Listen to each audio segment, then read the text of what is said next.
Mike Bohn joined now by the UFC Women's Bantamweight Champion Raquel Pennington ahead of her first defense against Juliana Peña at UFC 307. Raquel, this point next week, you'll be weighed in. It'll be like a few minutes away from the final face-off. Just how exciting is it to know that we're kind of at the last stage here before you get to defend this belt? I am so excited. I am like, when I say excited, I can't even explain it. It's just not even about like defending the world title and stuff and getting back out there and doing what I love. It's just kind of that history fight. Like, there's a lot between Juliana and I. We were on the Ultimate Fighter 11 years ago. It's crazy how this fight has never happened. To finally have this opportunity and to settle this once and for all, like, I'm excited.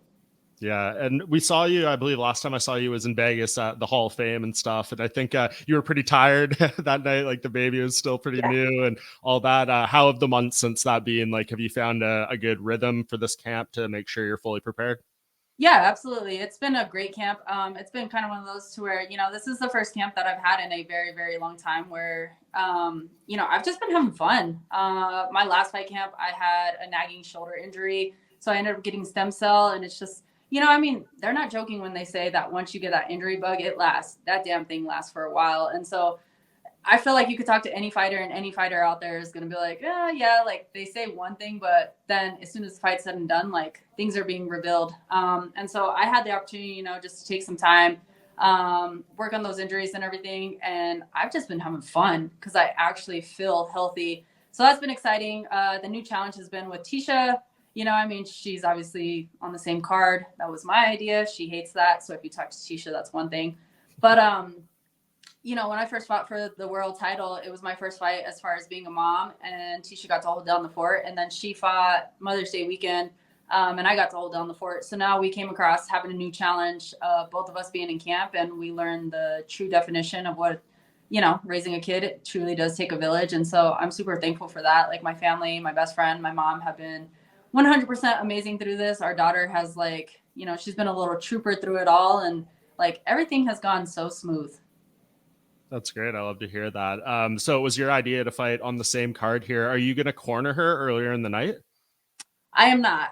Okay. We definitely keep things separate. So even, UFC's reached out and they're like, okay, hotel rooms. And it's like, I need Tisha's fight week is hers. My fight week is mine. And so our coaches have a little bit more work to do. But overall, like, as far as the coaches and their trip, and then our family, like, they get a 2-for-1 deal, but everything is separate. And so, I'll definitely be watching Tisha's fight and, of course, cheering her on and rooting for her. But yeah, she's in good hands with our coaches.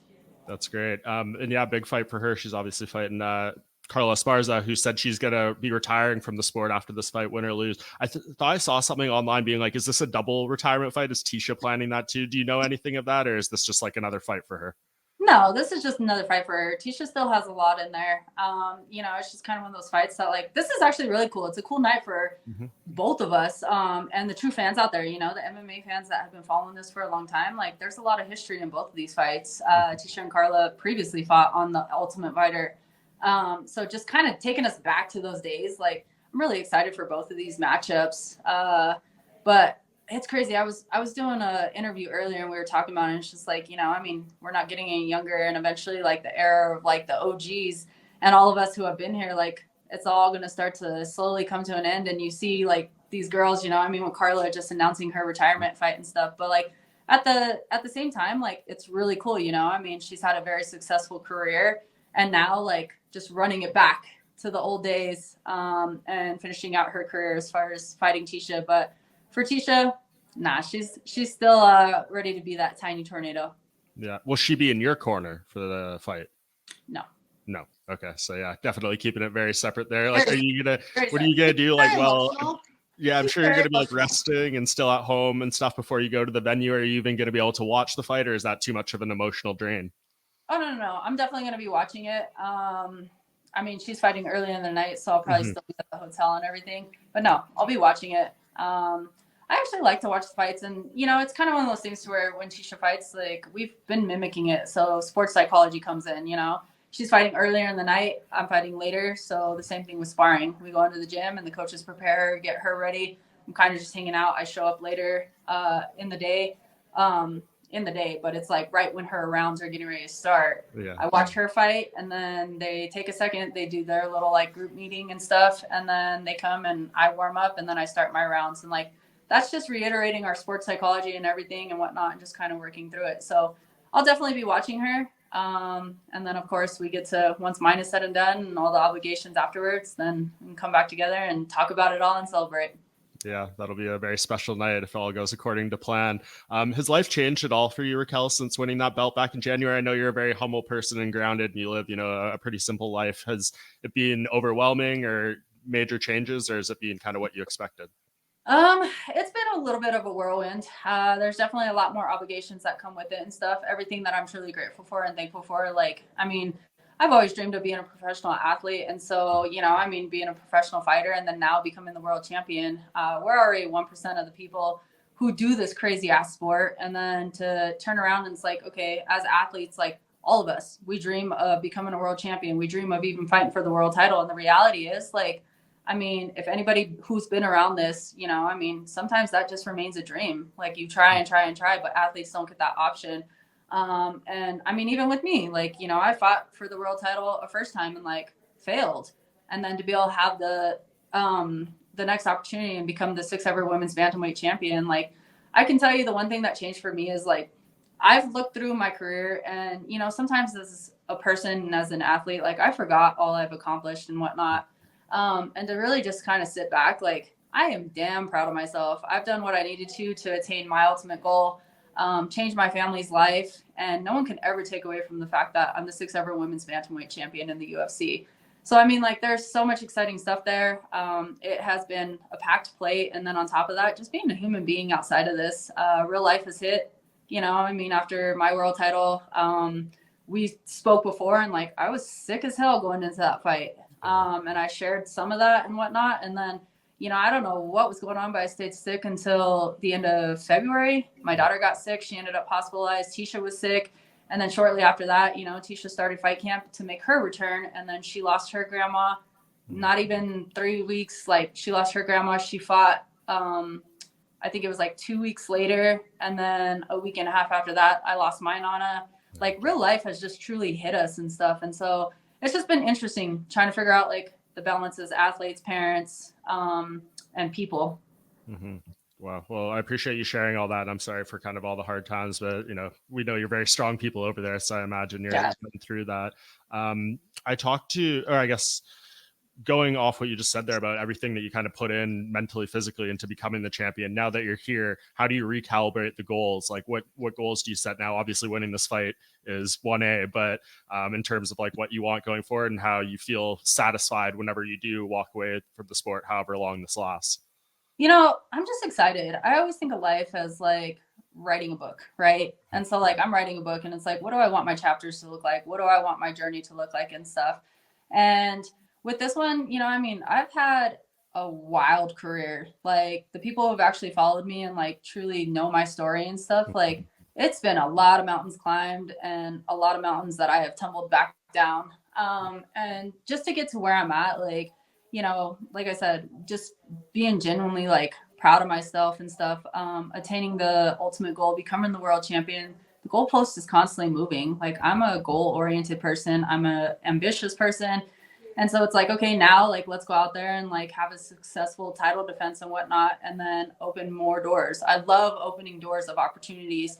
And so it's just one step at a time. And for me, this camp was just kind of going back out there and like learning how to truly have fun. Like I've spoke about this before, but like when I say have fun, like I just genuinely like, I was like, we had our team meeting, we were on a conference call and I said, guys, like, here's what I want. I want to go back to the girl that fell in love with this sport. And I've stated that a few times, but I've never actually like truly like fully done it. And now, I just really step back and like the toolbox that I have so much skill to me, but I overwhelm myself. Like I overthink a lot of things. And like, sometimes I get in my own way. Like I truly am my biggest critic. I'm a perfectionist. And so there's so much that goes into it. And now this time around, like, I just truly slowed down. I had so many days that were like, we went back to the basics and I wanted to perfect those basics and like just have fun with it. And not only like, I wanted to perfect it in so many different directions. And then I just wanted to open my toolbox and like oh, let's play with this little shiny toy. Like I haven't used this tool in a while. And so we just, I mean, I think that was the biggest thing. And then when it came to coaching, like the coaches get excited. As me being a coach, I get excited too, with my athletes. But I was like, hey, like, let me be me. And if there's something you guys really see, then like throw it out there. But other than that, like, let's see what Raquel Pennington does. Let's see like what got me as far as I am. And they were like, all right. And like, we just changed the dynamic, and man, it has been a whole different ball game. And so, yeah, I mean, now, it's been a successful camp. And now I'm excited. I had the opportunity to go to Utah already for a media day and to feel the energy out there. I'm excited for those Utah fans. It's close to home, so my entire family is going to be there. And like, I'm excited. That's great. You're obviously very accustomed to being at elevation. That's just your everyday life. I talked to Juliana a few minutes ago. She said she's not going up there till Monday and hasn't done any like unique training elements for elevation. Is that a mistake in your opinion? I mean, she could just be saying that and whatnot, and then she could also be doing the opposite. Just being born and raised in altitude, yeah, I would say that's a mistake. I mean, altitude it's not a joke. Like, it really does affect people. And you know how many people come here to visit and they're like, oh my gosh, like, we don't understand why we're feeling this or we're feeling that. And we're just standing here. And it's like, it's the altitude. And then when you're pushing your body to the limit, it plays a part. It plays a part. And so, I'm thankful, and it's kind of cool because I remember after the Ultimate Fighter, like Colorado was not a place that really had much going on for MMA. So for the first time ever, I was like, I'm going to have to move. And I thought about going to Vegas. And then all of a sudden now, like, I can't tell you how many UFC fighters are in Colorado or how many come here to do their camp. And so it's really cool to see how much it's grown and where it's built to. But yeah, I mean, I'm definitely thankful for it. I notice a big difference when I go anywhere else. Sometimes I have to really like slow down and control my breathing because I feel like I'm actually getting too much air, and I kind of hyperventilate a little bit. So then I have to train like my breathing a little different. But yeah, I mean, it's something that I feel like every athlete should take into consideration, especially if you're going to go push yourself to the limits. Yeah. And I know we only got a couple more minutes here. I just wanted to ask before I let you go. You mentioned the history a little bit with Juliana. I know you've wanted this fight for a long time. When I talked to her a few minutes ago, she was quite frankly much more respectful of you than I thought she would be, just given her, personality and stuff. So I guess that's a good sign. But for you, like, is this a personal fight? Do you have extra drive to go out there and, maybe hurt her a little more than other opponents? What would you say, like, the mentality towards her, personally, and then actually what you want to do in the cage? I think it's one of those fights. Like, I'm not going to sit here and say I hate Juliana. I don't hate anybody. Like, I don't have like all these ill emotions towards her. Did she get under my skin on The Ultimate Fighter? Absolutely. Like, on top of that, you're being taken out of your comfort zone. You're living with somebody. We have very, very, very different personality types. When I first went into The Ultimate Fighter, it was kind of one of those things to where I didn't know anybody.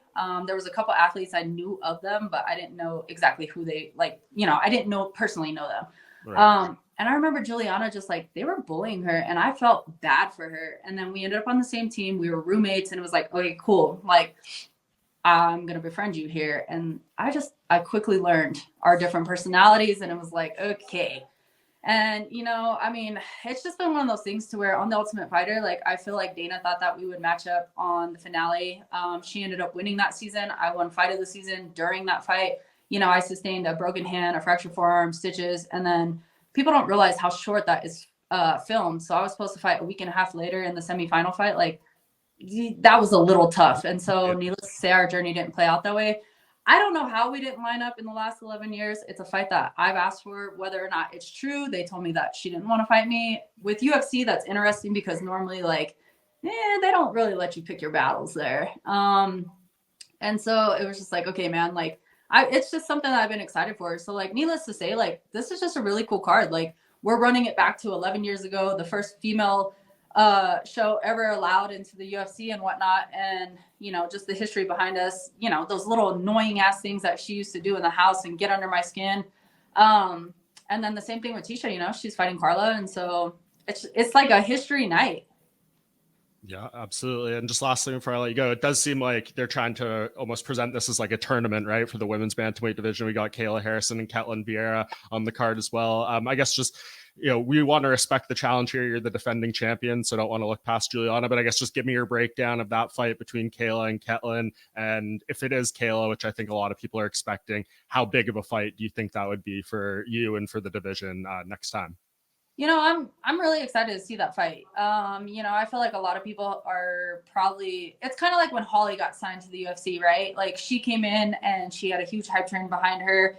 And it was just like the Holly Holm era. It feels like Kayla's that new chick with that huge name, which is great for her and everything. But I feel like people are taking credit away. At the end of the day, she's a human being, and she's now on a stage where you have the best of the best. And I feel like, Ketlin has been a very dangerous person in this division. She also is a black belt in judo. I know Kayla's a gold medalist and whatnot, but the competition is there. So don't look past it. In general, I'm the type person, I think it was one of our first interviews we did and we spoke. It's just kind of one of those things. I've had to work from the ground up. I've never been handed anything to me. And so just being in that position, of course I'm going to fight everybody. I love the challenges. And it was just one of those things for me personally that okay, Juliana's the fight that I've been looking forward to for a long time. And then Kayla's next in my mind. But it wasn't one of those things where it was like, okay, all of a sudden Kayla Harrison's here. We're going to fight. I feel like she needed to come in here and she needs to prove herself into the UFC a little bit. And that's just me as a person and as another competitor, also standing up for the girls in this division that's been busting their asses to get to places as well. But I do see that as the next fight. And honestly, I prepared for this as both Juliana and Kayla, because Juliana does have a history of getting injured. And I know that Kayla made the comment about wanting to be the backup fighter. So this wasn't just one fight camp that was okay, here's one person that we're focusing on. I broke down two athletes and prepared in two different directions. The burdens of being champion. It's what happens, right? All right, Absolutely. Yeah, really appreciate your time, Raquel. I'm really looking forward to this fight. Obviously, really happy to see all your success and coming here as a defendant champion. It's been a long time coming, so hope the next week goes well, and we'll see you in the octagon. Thank you. It was good talking to you. Have a good day. Bye-bye. You too. Bye.